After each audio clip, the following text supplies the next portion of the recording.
दोस्तों, कैसे हैं आप सब लोग। तो दोस्तों, आज की वीडियो में हम लोग एक और इम्पॉर्टेंट टॉपिक करने वाले हैं, role of IASB in setting of international accounting standards. दोस्तों, ये क्वेश्चन है काफ़ी इम्पॉर्टेंट फॉर BCom और MCom दोनों के ही एग्जाम्स में ये क्वेश्चन आपको देखने को मिलने वाला है। मॉडर्न अकाउंटिंग में भी ये क्वेश्चन एग्जाम में आ रखा है और फाइनेंशियल रिपोर्टिंग में भी।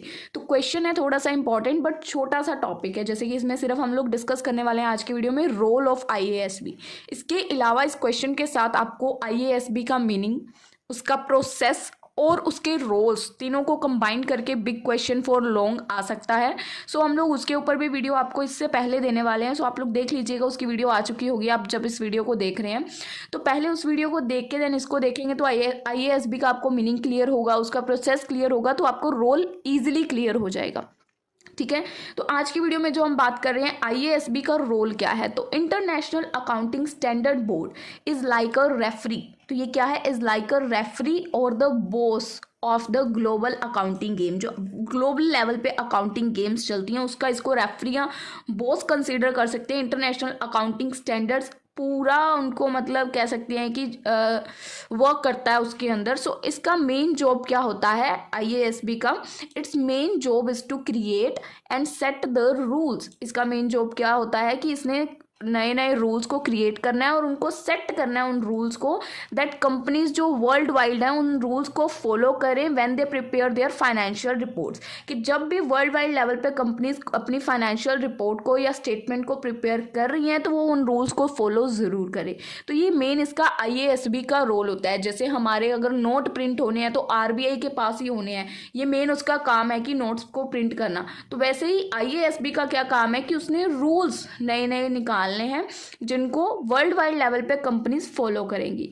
Picture this, different countries having their own unique rules for accounting. Different countries में अकाउंटिंग के डिफरेंट रूल्स यूज किए जाते हैं।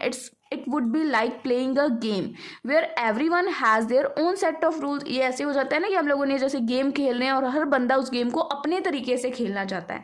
It just would not work well. तो ये चीज़ अच्छे से वर्क नहीं करती। अगर सबका खेलने का मेथड एक होगा तो वो ईजी रहेगा। तो इसी के लिए IASB कुछ रूल्स को सेट करता है जिसको वर्ल्ड वाइड लेवल पे फॉलो किया जाता है। और यहाँ पे हमने देखा था ना, कंपनीज वर्ल्ड वाइड लेवल पे इसको फॉलो करती हैं। ठीक है, companies from one company might be using different method. Companies, एक कंट्री की कंपनीज दूसरा मेथड यूज कर रही होंगी अपनी मनी मैटर्स को शो करने के लिए और दूसरी कंट्री में दूसरा मेथड। सो ये बहुत ज़्यादा कंफ्यूजिंग हो जाता है। सो देखो, companies from one country might be using different method to show their money matters than those in another country making it confusing for everyone involved। जितने भी लोग उस अकाउंटिंग की फिर स्टेटमेंट को समझ रहे होंगे ना, वो सब के सब कंफ्यूज होने वाले हैं, क्योंकि डिफरेंट मेथड्स के थ्रू स्टेटमेंट्स कभी भी हम लोग कंपेयर ही नहीं कर सकते। ठीक है, सो IASB का स्टेप क्या होता है कि इसको सिंपलर रखना, कुछ रूल्स ऐसे निकालना कि सब लोग सेम मेथड को यूज करें ताकि ईजिली सब चीज़ को हम लोग कंपेयर कर पाए। उन्होंने एक यूनिवर्सल प्लेबुक के नाम से एक इंटरनेशनल फाइनेंशियल रिपोर्टिंग स्टैंडर्ड जो है डेवलप किया है। They develop a universal playbook, जिसको हम लोग इंटरनेशनल फाइनेंशियल रिपोर्टिंग स्टैंडर्ड्स भी बोलते हैं। इसमें क्या होता है, these are like the rules of the game, कि इसमें सारे रूल्स बताए गए हैं जो भी आपके गेम के, दैट टेल कंपनीज, जो कंपनीज को बताते हैं how to keep score of their money and reported, कि आपको अपनी मनी का कैसे स्कोर रखना है और उसको रिपोर्टिंग कैसे करनी है उस मनी की। तो ये सब कुछ IAS भी उनको बताता है। IFRS नाम से उन्होंने एक यहाँ पे यूनिवर्सल प्लेबुक जो है डेवलप की है। ठीक है, why does this matter, well think of it like a language. ये मैटर क्यों करता है, हम लोग इसको ये देखते हैं ना, if everyone speak the same financial level, अगर सब लोग सेम फाइनेंशियल लैंग्वेज को यूज़ करेंगे तो इन्वेस्टर्स, बैंक्स और एनीवन एल्स के लिए, जो भी इस कंपनी में इंटरेस्टेड है, उसके लिए इसको समझना, अंडरस्टैंड करना और उसकी फाइनेंशियल रिपोर्ट्स को कंपेयर करना बहुत ज़्यादा इजी हो जाएगा। IASB क्या करता है, आपके लिए सिंपल कंपनीज के लिए ऐसे रूल्स लेके आता है फाइनेंशियल रिपोर्टिंग के लिए जिसको वर्ल्ड वाइड लेवल पे कंपनीज उन रूल्स को फॉलो अप करती हैं ताकि उसको ईजिली अंडरस्टैंडेबल बनाया जा सके, सबके साथ कंपेयर किया जा सके। कोई भी बैंक इन्वेस्टर अगर उस कंपनी में इंटरेस्टेड है तो वो ईजिली उन चीज़ों को कंपेयर कर सकते हैं। This way, no matter where a company is located, matter नहीं करता कि कंपनी कहाँ पे लोकेट करती है, people can look at its financial info and make sense of it. So ये मैटर नहीं करेगा कि कंपनी कहाँ पे लोकेट कर रही है, लोग इजीली उसकी फाइनेंशियल स्टेटमेंट को देख के उसके बारे में आइडिया लगा सकते हैं कि इसकी एक्चुअल पोजीशन क्या हो सकती है। इन शॉर्ट में देखा जाए तो आईएएसबी एक क्रूशियल रोल प्ले करता है to make sure that companies world wide play by the same rules, कि जो वर्ल्ड वाइड लेवल पे कंपनीज है वो सेम रूल्स के साथ खेलें, डिफरेंट रूल्स को ना अप्लाई करें अपनी कंपनीज के अंदर।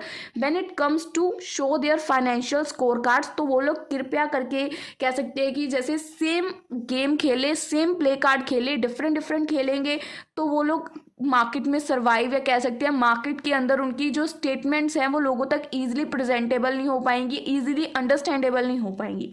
It's like having a global rule book, इसको ये बोल सकते हैं कि ग्लोबल लेवल पे एक रूल बुक बना दी है आईएएसबी ने, ठीक है, जो कि फेयर भी है और अंडरस्टैंडेबल भी है, जिसकी हेल्प से हमारी फाइनेंशियल स्टेटमेंट फेयर और अंडरस्टैंडेबल बनेगी। सो ये छोटा सा टॉपिक था role of IASB in international accounting standards. इसके साथ मैं आपको बार बार बोल रही हूँ, अकेले रोल अगर आपको एग्जाम में आते हैं तो ये 5 मार्क्स में आएंगे, बट ये रोल आपको एमकॉम में तो अकेले नहीं आएंगे, क्योंकि एमकॉम में आपको 5 मार्क्स का क्वेश्चन आता ही नहीं है। एमकॉम वालों को इसके साथ आ सकता है आईएएसबी का मीनिंग, उसका प्रोसेस और उसके बारे में इसके बाद इसके रोल। तो आपको ये टॉपिक इसलिए अलग से मैंने बनाया है ताकि अगर किसी को सिर्फ यही करना है तो वो इजीली कर ले। इसके अलावा इसके टॉपिक के जो मीनिंग और प्रोसेस है उसके ऊपर भी वीडियो आ चुकी है, तो आपको मैं एक प्लेलिस्ट में सब कुछ ऐड ऑन करके दे रही हूँ। प्लेलिस्ट का लिंक नीचे डिस्क्रिप्शन में मिलेगा, आप लोग उसको ईजिली वॉच आउट करें। और नोट्स सारे ही डिस्क्रिप्शन में मैं आपको देने वाली हूँ, हर वीडियो का लिंक मतलब वीडियो के नोट्स उसकी डिस्क्रिप्शन में अवेलेबल होते हैं, तो आप लोग वहाँ से ले सकते हैं। अगर किसी को भी नीड है नोट्स की तो वहाँ से ले ले। और ये क्वेश्चन जो है काफ़ी इंपॉर्टेंट है एग्जाम पॉइंट ऑफ व्यू से। और अगर आपको इस वीडियो से रिलेटेड कुछ भी डाउट है तो आप लोग कमेंट सेक्शन में बता सकते हैं। मिलेंगे आप लोगों से हम लोग अपनी अगली वीडियो में, तब तक के लिए गुड बाय।